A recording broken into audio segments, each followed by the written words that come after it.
పొందుకోవాలంటే ఏమి చేయాలి అని ఆలోచన చేస్తే నేను ఒక 4-5 విషయాలు చెప్తాను. నిర్గమకాండం వైపు మనం తిరుగుదాం. నిర్గమకాండము 20వ అధ్యాయము 24వ వచనాన్ని మనం చదువుదాం. మంటి బలిపీఠమును నా కొరకు చేసి దాని మీద నీ దహన బలులను, సమాధాన బలులను, నీ గొర్రెలను, నీ ఎద్దులను అర్పింపవలెను. నా నామమును జ్ఞాపకార్థముగా నుంచు ప్రతి స్థలములోను నీ యొద్దకు వచ్చి నిన్ను ఆశీర్వదించదను. నెంబర్ 1, ఇక్కడ చాలా విషయాలు ఉన్నాయి. ఒకటేంటంటే బలిపీఠమును కట్టుట. ఏం చెప్పండి? బలిపీఠమును కట్టుట. అబ్రహాము ఎక్కడికి వెళ్ళినా సరే బలిపీఠమును కట్టడం మర్చిపోలేదు. ఉదాహరణ 1-2 బలిపీఠాలు చూడండి, ఆయన కట్టాడో లేదో ఒకసారి మనం ఆలోచన చేద్దాం. ఆదికాండము 12వ అధ్యాయము 7వ వచనాన్ని ఒక్కసారి చదువుదాం. యెహోవా అబ్రాహామునకు ప్రత్యక్షమై నీ సంతానమునకు ఈ దేశం ఇచ్చెదనని చెప్పగా అతడు తనకు ప్రత్యక్షమైన దేవునికి ఒక బలిపీఠము కట్టెను. చూసారా? బలిపీఠము అనగా దేవుని సన్నిధి. బలిపీఠము అనగా ప్రార్థించే స్థలము. బలిపీఠము అనగా పశ్చాత్తాపము చెందే స్థలం. బలిపీఠము అనగా మన అర్పణను అర్పించేటువంటి స్థలం. హృదయార్పణ, కన్నీటి అర్పణ. చాలా గృహాలలో బలిపీఠములు లేవు, అనగా ప్రార్థించే స్థలాలు లేవు. పండుకునే స్థలాలున్నాయి, వంట చేసుకునే స్థలాలున్నాయి, హాల్లో కూర్చుని టీవీలు చూసే స్థలాలున్నాయి. కానీ దేవుడిని కలుసుకునే స్థలాలు లేవు, దేవుడిని ప్రార్థించే స్థలాలు లేవు, మొరపెట్టుకునే స్థలాలు లేవు, పశ్చాత్తాపడే స్థలాలు లేవు. మనసు మీద మోకరిస్తాం, లేకపోతే ఎక్కడ ఖాళీ ఉంటే అక్కడ ప్రార్థన చేస్తాం. కానీ దేవుడికి ప్రత్యేకమైన బలిపీఠం కావాలి. ఆయన సన్నిధిని నీవు ఏర్పాటు చేసుకోవాలి. హల్లెలూయా. అబ్రహాము అక్కడ ఒక బలిపీఠం కట్టాడు. తర్వాత 8వ వచనాన్ని కూడా మనం చదివితే, అక్కడ నుండి అబ్రహాము బయలుదేరి బేతేలుకు తూర్పునున్న కొండకు చేరి పడమటనున్న బేతేలుకును హాయికి మధ్య గుడారము వేసి అక్కడ బలిపీఠము కట్టి మరలా బలిపీఠం కట్టాడు. ఇక అట్లా చాలా బలిపీఠాలు కట్టాడు. కానీ మనం గమనించాల్సిన విషయం ఏంటంటే, ఎక్కడికి వెళ్ళినా దేవుని సన్నిధిని కాపాడుకున్న అబ్రహాము జనములకు తండ్రి అయ్యాడు. హల్లెలూయా. దేవునికి స్నేహితుడయ్యాడు. దేవుని వాగ్దానాలను పొందుకున్నాడు. దేవుని ప్రత్యక్షతను పొందుకున్నాడు. దేవుడు తనతో ముచ్చరించడానికి ఇష్టపడ్డాడు. దేవుని చేత సాక్ష్యం పొందుకున్నాడు. ఒక మాట అన్నాడు, నేను చేయు ప్రతి పని అబ్రహాము ఎంత దాచెదనా అన్నాడు దేవుడు. హల్లెలూయా. చూసావా ఎంత దగ్గరగా వెళ్ళిపోయాడో? ఒక్క మాట నేను మీకు చెప్తాను, ఎప్పుడైనా బాగా జ్ఞాపకం చేసుకొని దృష్టిలో పెట్టుకొని, ఏమిటంటే మీరందరూ దైవజనుడి దగ్గరకు వచ్చి ప్రార్థన చేయమని అడుగుతున్నారు. చాలా మంచిది, ప్రార్థన చేయాల్సిందే. కానీ నీవు పర్సనల్ గా దేవుణ్ణి కలుసుకోలేకపోతే పైన ఉన్నటువంటి దుమ్ము మాత్రం తొలగొట్టబడిందే తప్ప దేవుని కలుసుకుంటేనే నీ అంతరంగంలో మార్పు కలుగుతుంది. హల్లెలూయా. నీ లోపల నుంచి స్వస్థత వస్తుంది. నువ్వు దేవుణ్ణి కలుసుకోవాలి, నీ వ్యక్తిగతంగా కలుసుకోవాలి, పర్సనల్ గా కలుసుకోవాలి, కూర్చొని ప్రార్థన చేయాలి, సమయాన్ని కేటాయించాలి దేవుని కోసం. హల్లెలూయా. అందుకని నిర్గమకాండంలో దేవుడు ఏమన్నాడంటే 20వ అధ్యాయంలో, నేను మిమ్మల్ని ఆశీర్వదించాలి అనంటే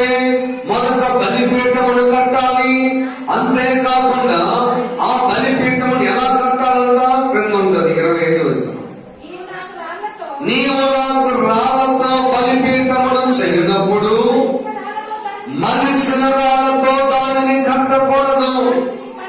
దానికి నీ పనిముట్టు తగలనిచ్చిన యెడల అది అపవిత్రమగును. ఏంటంట,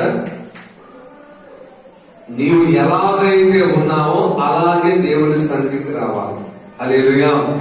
చాలా మంది త్రాగులు మానేసి వస్తామండి, సినిమాలు మానేసినాక వస్తామండి, బూతులు మానేసినాక వస్తాం, సిగరెట్ తాగే అలవాటు ఉంది ఇప్పుడు రాలేము. నో, ఉన్న పాటునే నువ్వు రావాలి. దాంట్లో మళ్ళీ నేను కలపాల్సిన పని లేదు. ఏది దొరికితే ఆ రాయి తీసుకొచ్చి నువ్వు బలిపీఠం కట్టు. నువ్వు ఏ పాపములో ఉన్నావో అలాగే నువ్వు దేవుని సన్నిధికి రా. ఎందుకంటే బలిపీఠం ఉన్నది నేనేమో సరి చేసుకోవడానికే కానీ సరి చేయబడిన తర్వాత రావాల్సిన పని లేదు.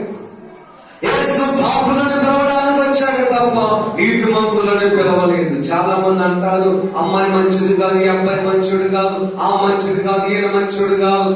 మంచోడు కాకపోతే నేను ప్రార్థనకు రావాల్సిన లేదు. మంచోడు అయితే నువ్వు ఎందుకు రావాలి? అవసరం లేదు. హల్లెలూయా. మంచివాడు యేసు మాత్రమే.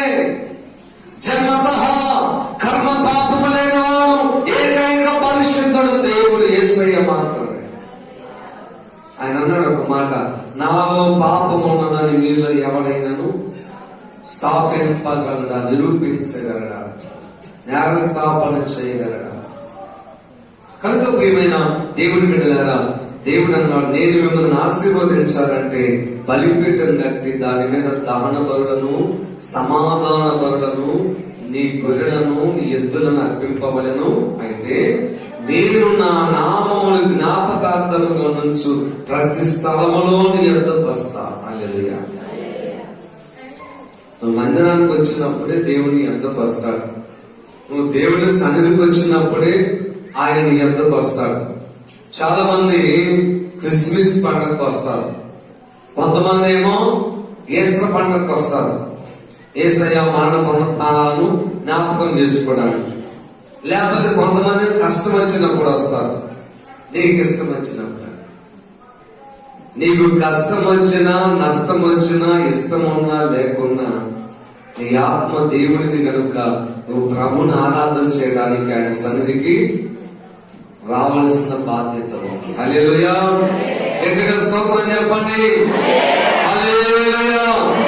కనుక దేవుని ఆశీర్వాదం నీకు ఎప్పుడు కలుగుతుందంటే బలిపీఠమును కట్టినప్పుడు, నీవు ఏ స్థితిలో ఉన్నావో ఆ స్థితిలో ప్రార్థనకు వచ్చినప్పుడు. రెండోది, నీ సమాధాన బలులు, దహన బలులు అర్పించినప్పుడు. సమాధాన బలులు అర్పించాలి, దహన బలులు అర్పించాలి. ఒక ఆమె వచ్చి ముందు ఫ్యాన్ కాడ కూర్చుందంట, వెనక ప్రక్కన వాళ్ళ తోడు కోడలు వచ్చి తిడుతుందంట. లోపల కొంచెం కొంచెం వినపడేటట్టు, ఆమెకి వినపడేటట్టు.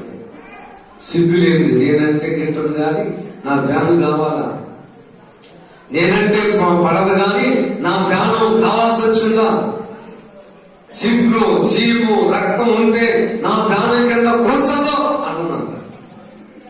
ఏంటో శబ్దం వినపడుతుందని వెనక్కి తిరిగి చూస్తే ఎవరు? ఆమె తోడుకోవాలి. అదే ఆమె ఫ్యాన్ ఇక్కడ ఎక్కడ ఉంది అని ఆలోచన చేస్తే ఫ్లాష్ బ్యాక్ లోకి వెళ్ళిందంట. ఒకప్పుడు పాస్టర్ గారికి ఫ్యాన్ ఇచ్చి, ఇదిగో పాస్టర్ గారు ఈ ఫ్యాను హెచ్హెచ్లు వేయమని చెప్పింది జ్ఞాపకం వచ్చాను. అప్పుడు అనుకున్నాను, ఈ ఫ్యాన్ ఎవరిది చెప్పండి, ఈ ఫ్యాన్ ఎవరిది ఏమది? కనుక ఆ ఫ్యాన్ కింద నేను, నీవు దేవుని మందిరంలో ఏ వస్తువు ఇచ్చినా అది నీది కాదు, నీకు దాని మీద అధికారం లేదు. అలాగైతే నువ్వు ఏ వస్తువైనా ఇవ్వు, లేకుంటే మానుకో. నువ్వు ఇచ్చినా ఇవ్వకపోయినా దేవుని పని అయితే ఆగదు. హల్లెలూయా. స్తోత్రం చెప్పండి గట్టిగా. అంతే, నీవు దేవునికి ఏది ఇచ్చినా నువ్వు ఎక్కువ ఇచ్చింది ఏమీ లేదు, ఎక్కువ చేసింది ఏమీ లేదు. ఎందుకంటే ఆయన ఇచ్చిన దానిలో అంత ప్రభు సేవకు ఇస్తున్నాం, అంతే ప్రభు పనికి ఇస్తున్నాం. కాబట్టి సమాధానం అర్పించాలి దేవునికి, సమాధాన హృదయంతో దేవుని సన్నిధికి చేరాలి. అందుకని ఒక ఆయన రాత్రంతా ప్రార్థన చేస్తున్నాడు పరిశుద్ధ గ్రంథంలో. ఆదికాండము 32వ అధ్యాయము 24వ వచనం చదువుదాం. కొంచెం కిందకు వద్దామరా. 26వ వచనం. ఆయన తెల్లవారుచున్నది కనుక నన్ను పోనిమ్మనగా అతడు నీవు నన్ను ఆశీర్వదించితేనే గాని. ఏమిటంటే ఆశీర్వాదం? యాకోబుకి ఏమైనా తక్కువ ఉందా? హల్లెలూయా. చూడాలి, నాకెళ్ళి అందరూ చూడాలి. యాకోబుకి ఏదైనా లోపం ఉందా? ఆస్తి ఏమైనా తక్కువ, అంతస్తు ఏమైనా తక్కువ, డబ్బు బంగారం ఏమైనా తక్కువ? అన్నకి తమ్ముడికి మధ్య ఏమి లేదు, సమాధానం లేదు. అన్నదమ్ములు కలిసి మాట్లాడుకోవడం లేదు, అన్నదమ్ములు కలిసి సంతోషించడం లేదు. అన్నయ్య అయినటువంటి ఏశావుకి తమ్ముడైన యాకోబు మీద కొద్దిగా కోపం ఉంది. కత్తి పట్టుకొని తిరుగుతున్నాడు. నా అభివృద్ధికి వీడే ఆటంకం కనుక వీడిని చంపబడేద్దాం. దాదాపుగా 14 3 21 సంవత్సరం ఇంచుమించుగా కత్తి పట్టుకొని ఉన్నాడు తమ్ముడిని చంపాలని. హల్లెలూయా. ఎంత విచారకరము ప్రియ దేవుని బిడ్డలారా. అందుకనే దేవుడు అన్నాడు, యాకోబు భయపడుతూ ప్రార్థన చేస్తున్నాడయ్యా, మరి నన్నేమో మా సొంత ఊరికి వెళ్ళిపోమని చెప్పావు, అక్కడేమో మా అన్న కత్తి తీసుకున్న కోసం ఎదురు చూస్తున్నాడు, మరి నేను చంపబడితే నా సంగతి ఏంటి? అందుకే నేను నిన్ను కలుసుకోవడానికి రాత్రి నీతో గడిపాను, నాకు జవాబు ఇవ్వండి, నన్ను ఆశీర్వదించండి. దేవుడు అన్నాడు, నేను నిన్ను ఆశీర్వదించాలంటే ఏం కోరుకుంటున్నావు? అయ్యా, నాకు ఆస్తి అంతస్తులు కాదయ్యా, అసలైన ఆశీర్వాదం ఏంటంటే శత్రువుగా మార్చబడమే. హల్లెలూయా. శత్రువైనటువంటి అన్న, నా మీద కక్షగా ఉన్నటువంటి అన్న నాతో సమాధానకరమైన వాతావరణం కలిగి ఉండడమే. ఓహో అదే, అలాగైతే నీ పేరేంటని చెప్పు. నా పేరు యాకోబు అయ్యా. మరి తండ్రి దగ్గర యాకోబు అని చెప్పలేదే. అయ్యా, బుద్ధి పొరపాటు అయింది నాయన, క్షమించు ప్రభా. మరి అన్నని మోసం చేసింది నిజమేనయ్యా, క్షమించు నాయన. అలాగైతే నీ పేరు పూర్తిగా మార్చేస్తున్నాను, నీ జీవితం మార్చేస్తున్నాను. ఇక నీ పేరేంటో తెలుసా? మోసగాడు కాదు గాని ఇశ్రాయేలు, అనగా దేవుడితో పోరాడి గెలిచినటువంటి వాడు. హల్లెలూయా. ప్రజలతో పోరాడి గెలిచిన వాడు. బాగా గమనించండి, ఎవరైతే దేవునితో ఎక్కువ సమయం గడుపుతారో వారే పోరాడి జీవితంలో గెలుస్తారు. ప్రార్థన లేక నువ్వు ఎప్పుడు గెలవలేవు, సాధించలేవు. అందుకని ప్రియమైన దేవుని బిడ్డలారా, దేవుని ఆశీర్వాదం నీకు రావాలంటే బలిపీఠం కట్టడం, బలి అర్పణ అర్పించడం, తర్వాత సమాధాన పరుడు దేవునికి అర్పించడం, అంతేకాకుండా ఉన్న పాటుగా దేవుని సన్నిధికి వచ్చి పశ్చాత్తాపడటం. రెండోది సంఖ్యాకాండం 6వ అధ్యాయము 22వ వచనాన్ని మనం చదువుతాం. దేవుని నామమును ఉచ్చరించుట వలన ఆశీర్వాదము కలుగును. యేసు నామములో చాలా శక్తి ఉంది కనుక ప్రియమైన దేవుని బిడ్డలారా, దేవుడు అంటాడు, యెహోవా మోషేకు ఇలాగ సెలవిచ్చెను, నీవు అహరోనుతోను అతని కుమారులతో ఇలాగు చెప్పుము, మీరు ఇశ్రాయేలులను ఇలాగు దీవింపాలి. ఎలాగ దీవించాలి?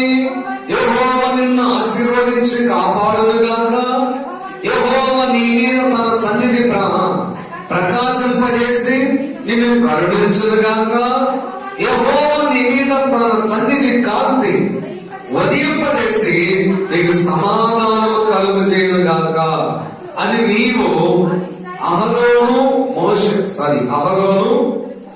అతని కుమారుడు యాజకులు ప్రజలను ఆ రీతిగా దీవించాలంట. అలాగా దేవుని నామమును పలుకుట ద్వారా ఆశీర్వాదం వస్తుంది. హల్లెలూయా. సరే, ఇక్కడ నేను కొంచెం వివరించాలి. ఒకటి, ఎదుటివారి క్షేమాన్ని కోరుకున్నప్పుడు నీకు ఆశీర్వాదం వస్తుంది. ఎదుటివారు బాగుండాలని వారి ఆశీర్వాదాలను ఆకాంక్షించి వారు ఆశీర్వదించబడాలని నువ్వు కూడా దీవించడం ద్వారా, అది యేసు నామమును ఉచ్చరించడం ద్వారా నీ మీదకి ఆశీర్వాదం వస్తుంది. హల్లెలూయా, గట్టిగా స్తోత్రం చెప్పండి. అది దేవుడి వాక్యం. ఒకసారి ఒక తల్లి తన బిడ్డ కొరకు ప్రార్థన చేస్తుంది. తన బిడ్డకు అనారోగ్యంగా ఉంది, ప్రార్థన చేస్తుంది. తగ్గల ఉపవాసం అండి ప్రార్థన చేస్తుంది. ప్రభా, నా బిడ్డలు స్వస్థపరిచాయి. తగ్గల. ఏమిటి ప్రభా, ఎందుకు తగ్గలేదు? మాతలు కూడా తెచ్చేసాము, మాతలు కూడా ప్రార్థన చేసుకొని వాడాము, ఉపవాసం ఉన్నాడు, ఎందుకు తగ్గలేదు నాయన అని ప్రభుని అడిగితే, ప్రభు తనతో ఒక మాట అంటున్నాడు. నీ కుమారుడికి బాగోలేదని నువ్వు మాతలను తెచ్చుకున్నావు, మాతలను ప్రార్థన చేసుకుని వాడుకున్నావు, పాస్టర్ గారు చెప్పి ప్రార్థన చేయించావు, ఉపవాసం ప్రార్థన చేసావు. కానీ నీ ప్రక్కిట్లో కూడా నీ కొడుకు లాంటి సమస్య కలిగిన వాళ్ళు ఉన్నారు, వాళ్ళ కోసం ప్రార్థన చేసావా? హల్లెలూయా. నీకేమో నీ కొడుకుగా ఉంటాడు, నాకేమో లోకంలో ఉన్న వాళ్ళందరూ కొడుకులే. హల్లెలూయా. మరి నా కొడుకైనా పక్కన ఉంది. అబ్బాయి కోసం నువ్వు ప్రార్థన చేయాలి కదా, అబ్బాయి కోసం నువ్వు ఉపవాసం ఉండాలి కదా. నీకు ఆ లాజిక్ తెలియదు. ఆశీర్వాదములకు వారసులు అవడానికి మిమ్మల్ని పిలిచింది అందుకే, కానీ పొందుకోవడం మీకు చేత కావట్లేదు. ఎదుటి వారి కోసం విజ్ఞాపన చేత కావడం లేదు. నువ్వు ఎప్పుడు ప్రార్థన చేస్తున్నా, నన్ను కాపాడు, నా భార్యని కాపాడు, తొలిని కాపాడు, నా మనవని కాపాడు, మనవరాలను కాపాడు అంటావే తప్ప, ఇదిగో నా ప్రక్కింటి వారిని కాపాడు, నా ఎదుటిన్న వారి కోసం ప్రార్థన చేయి, కాపాడు ప్రభా, మా సంఘంలో ఉన్న బిడ్డలను కాపాడయ్యా, దైవజనులను కాపాడయ్యా, ఇదిగో కొత్త సంఘాలు ఉన్నాయి, అక్కడ కూడా ప్రజలను కాపాడునైనా నువ్వు ప్రార్థన చేయదు. తిమోతి పత్రికలో ఒక మాట దేవుడి జ్ఞాపకం చేస్తున్నాడు. తిమోతి పత్రిక 2వ అధ్యాయం అనుకుంటా, 1 తిమోతి. రైట్, 1 తిమోతి 2వ అధ్యాయం చదువు. బాగా మీరు గమనించండి, చదివేది మీరు బాగా గమనించండి. మనము పూర్ణమైన భక్తియు మాన్యత కలిగి నెమ్మదిగా సుఖంగా బ్రతకాలంటే ముఖ్యంగా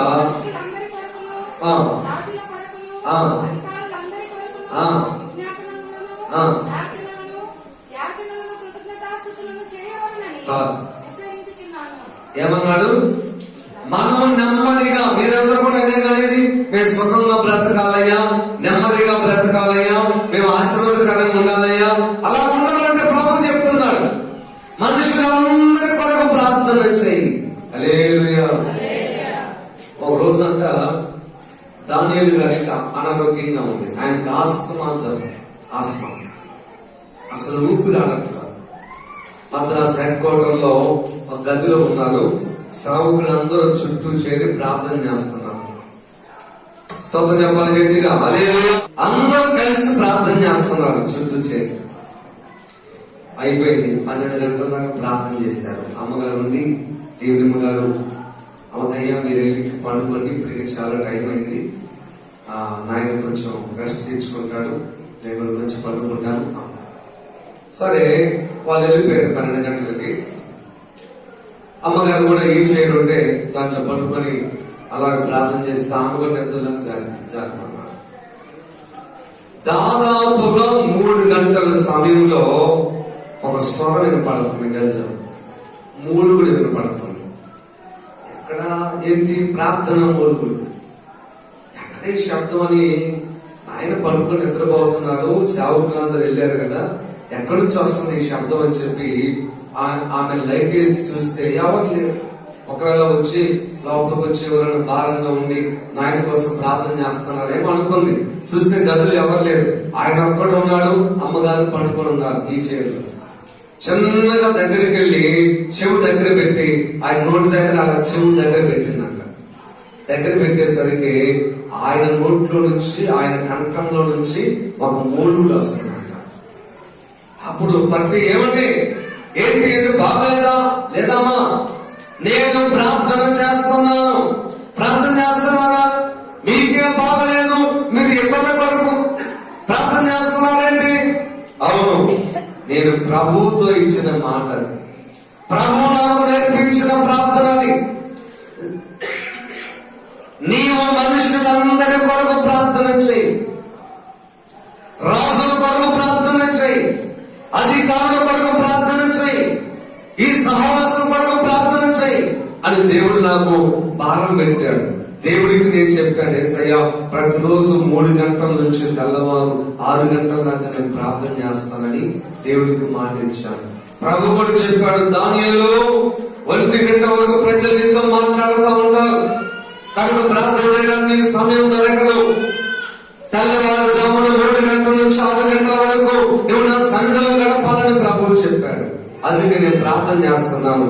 ఇప్పుడు నేను మద్రాసులో ఈ రోడ్లో ఈ రోడ్ అంటే ఒక టౌన్, అక్కడి నుంచి ప్రారంభించాను. చిన్నగా ఆంధ్ర దాకా వస్తాను, అందరి కోసం చేస్తాను. అప్పుడు కావాలి. హల్లెలూయా. ఎంత గొప్ప దీవెన నీకు తెలుసా? నువ్వు లిస్ట్ రాసుకొని ప్రార్థన చేయి. నువ్వు దయ్యాల కొరకు ప్రార్థన చేయబాక, రక్షణ కొరకు ప్రార్థన చేయి. కొంతమందికి ఒక గీలు ఉంటుంది, అందరి కోసం చేస్తుంటారు, అందుకే అందరి మీద ఉన్నాయని మా మీదకి వచ్చినాయి. అసలు రావు, నీ మీదకి ఎందుకు వస్తాయి? నువ్వు దయ్యాల కోసం ప్రార్థన చేస్తే అవి నీ మీదకి వస్తాయి. దయ్యాల కోసం చేయబాక, వాళ్ళ రక్షణ కొరకు ప్రార్థన చేయి, వాళ్ళ క్షేమం కొరకు ప్రార్థన చేయి, వాళ్ళ ఆశీర్వాదం కొరకు ప్రార్థన చేయి. అందుకని దేవుడి సంఖ్యాకాలంలో దేవుడు ఏమన్నాడంటే, ప్రజల ఆశీర్వాదార్థమై నా నామమును మీరు ఉచ్చరించడం వల్ల ఆశీర్వాదము మీ మీదకి వచ్చును. కనుక దేవుని ఆశీర్వాదం పొందుకోవాలంటే దేవుని నామమును ఉచ్చరించాలి. అది ఎలాగంటే ఎదుటివారు క్షేమంగా ఉండాలని ప్రార్థించడం ద్వారా. తర్వాత 3వది ఆదికాండం 12వ అధ్యాయము మొదటి వచనాన్ని కూడా చదువుదాం. 1-2 వచనాలు. హల్లెలూయా. ఏమన్నాడని ప్రభు, నీవు లేచి నీ దేశము నుండి, నీ బంధువుల యొక్క నుండి, నీ తండ్రి ఇంటి నుండి బయలుదేరి నేను నీకు చూపించు దేశం. ఇక్కడ 2 విషయాలు ఉన్నాయి. ఒకటి దేవుడి మాటకు లోబడుట, 2వది సేవకు వచ్చుట. దేవుని సేవకును వచ్చుట ద్వారా, దేవుని శిలువను మోయడానికి దేవుని మాటకు విధేయత చూపించడం ద్వారా ఏం జరుగుతుందో తెలుసా? నేను నిన్ను గొప్ప జనములా చేసి నిన్ను ఆశీర్వదించి నీ నామమును గొప్పగా చేయుదును. హల్లెలూయా. నీవు దేవునికి లోబడితే అంత గొప్ప ఆశీర్వాదం నీ మీదకి వచ్చింది. నీవు దేవుని సేవకు వచ్చడం వల్ల, గమనించండి, సేవ అంటే నువ్వు కేవలం వాక్యం చెప్తేనే సేవ అనుకోబాకండి.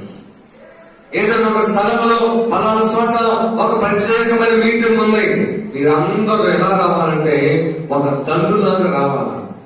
దండు అంటే ఒక సైన్యంలాగా రావాలన్నమాట. నిన్న 10 మంది చక్కగా వచ్చారు, చాలా మంది వచ్చారు. అలాగే రావాలి.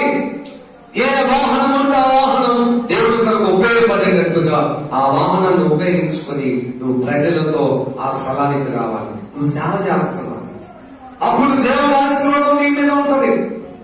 వచ్చి నువ్వు పాటలు పాడితే పాటలు సేవ, వాద్యములు వాయిస్తే వాయిద్యముల సేవ, పరిచయం చేస్తే పరిచర్య సేవ. అసలు నువ్వు ఏమి చేసినా చేయకపోయినా అలా సేవ ఆ దండులో పాటు వస్తే కనుక వాక్యంలో రాయబడుతుంది, వచ్చే భాగం కొంత పంచాలంట వాళ్ళకి. హల్లెలూయా. ఇప్పుడు ఒక చోట యుద్ధానికి వెళ్తాం. మనం యుద్ధానికి వెళ్ళినప్పుడు యుద్ధమునకు వెళ్లి యుద్ధము చేసిన వానికి ఎంత భాగమో, యుద్ధానికి వచ్చి కాపలా ఉన్న వానికి కూడా అంతే భాగం అంటారు. హల్లెలూయా. ఆ కొల్ల సొమ్ము పంచాలి. కనుక ప్రియమైన దేవుని బిడ్డలారా, నువ్వు విసుగు చెందకూడదు. ఈ రోజు ప్రార్థన నువ్వు అనుకోకూడదు, ఈ రోజు కూడా పోవాల్సి వచ్చింది అనుకోకూడదు, పోతే 50 రూపాయలు ఖర్చు అవుతుందని నువ్వు భావించకూడదు. నువ్వు ఎంత చేయగలిగితే అంత దేవుని సేవ నువ్వు చేయాలి. దేవుని సేవలను పాల్గొంటే అబ్రహాము అన్నాడు, ఇదిగో నేను నీకు చూపించే దేశానికి వెళ్తే అక్కడ నేను నిన్ను ఆశీర్వదిస్తాను, నిన్ను గొప్ప జనముగా చేస్తాను. నిజంగా ప్రియ దేవుని బిడ్డలారా, అబ్రహాము ఒక్కడే దేవునికి లోబడ్డాడు. ఒక పెద్ద దేశంగా అబ్రహాము అవతరించాడు. హల్లెలూయా. పెద్ద దేశం అయిపోయింది. ఏమిటా దేశం? ఇశ్రాయేల్ దేశం, పాలస్తీనా దేశం ఒక పెద్ద దేశంగా మార్చబడింది. రాజులు అబ్రహాము వంశంలో నుంచి వచ్చారు, అధికారులు ఆ అబ్రహాము వంశంలో నుంచి వచ్చారు. నువ్వు దేవునికి లోబడితే దేవుని కృప నీ పట్ల ఏదైతే ఉందో అది నెరవేరడం ప్రారంభమవుతుంది. హల్లెలూయా. నీవు దేవునికి విధేయత చూపించినంత కాలం దేవుడు నిన్ను ఏమి చేయాలనుకున్నా ఆయన చేయలేదు.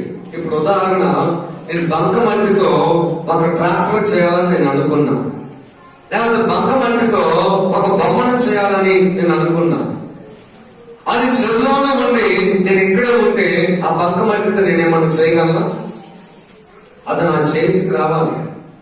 ఆ బంకమట్టి నా చేతికి ఎప్పుడైతే వస్తుందో ఆ బంకమట్టితో నేను అనుకున్న బొమ్మని చక్కగా తయారు చేయగలను.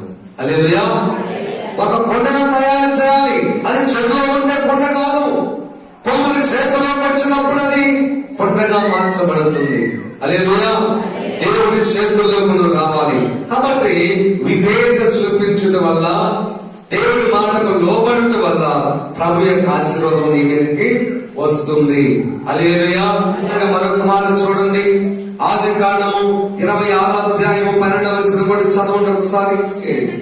నిన్ను అసూయపడి అంత ఆశీర్వాదం నీకు వచ్చిందా? అంత ఆశీర్వాదం రావాలి. నిన్ను చూసి వ్యసనపడాలి పక్క వాళ్ళు. నీకు చెప్పులు లేవు, ఈ రోజు 10 జతలు ఉండాలి నీ ఇంట్లో. డ్రెస్ వచ్చి ఒక చెప్పులు అంటే కొనుక్కోమని కాదులే, అంత ఆశీర్వాదం రావాలి. కొనుక్కున్న తప్పేం కాదు, అదేం దేవుని రాజ్యానికి ఆటంకమేం కాదు. చాలా మంది అబ్బో అన్నిటికీ ఉలిక్కి పడుతుంటారు.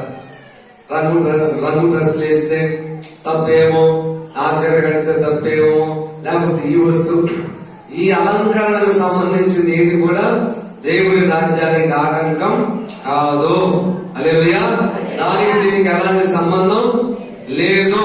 కానీ ప్రియ దేవుడి బిడ్డగా అసూయపడ్డారు ఇస్సాకును చూసి. ఎందుకంటే ఇస్సాకు ఆ దేశంలో ఉండి విత్తనము విత్తడం ప్రారంభించాడు. గట్టిగా స్తోత్రం చెప్పండి. విత్తనము విత్తుట అనగా దేవుని సేవను ప్రారంభించుట. విత్తనము విత్తుట అనగా వాక్యమును వెదజల్లుట. నీవు ఎవరికి సాక్ష్యం చెప్పవు, ఒక్కరు కూడా సాక్ష్యం చెప్పవు. యేసయ్య నన్ను స్వస్థపరిచాడండి, యేసయ్య నాకు ఉద్యోగం ఇచ్చాడండి, యేసయ్య నమ్ముకున్నాక నాకు మేలు జరిగిందండి. వాళ్ళు ఇష్టపడినా ఇష్టపడకపోయినా నువ్వు ఒక మాట సాక్ష్యం చెప్పాలి. నువ్వు విత్తనం విత్తినట్టు. ఇస్సాకు విత్తనము విత్తి, చదువునాను, ఇస్సాకు ఆ దేశమందున్న వాడై విత్తనము వేసి ఆ సంవత్సరం 100 ఫలితం పొందెను. యెహోవా అతన్ని ఆశీర్వదించను కనుక ఆ దేశమందు గొప్పవాడాయను. హల్లెలూయా.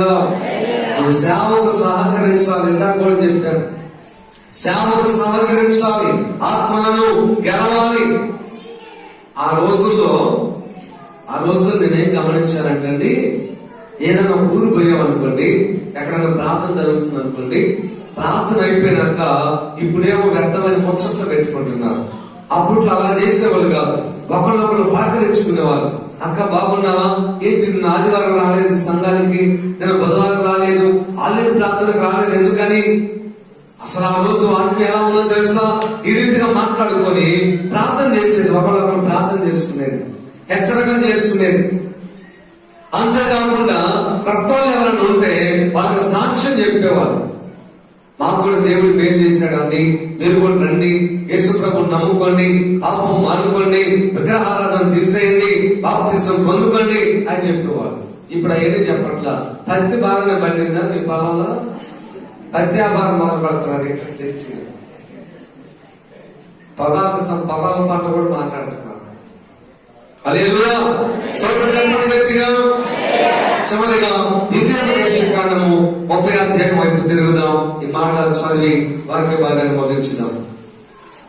ద్వితీయోపదేశకాండం 30వ అధ్యాయము 6వ వచనాన్ని చదువుదాం. చదువు.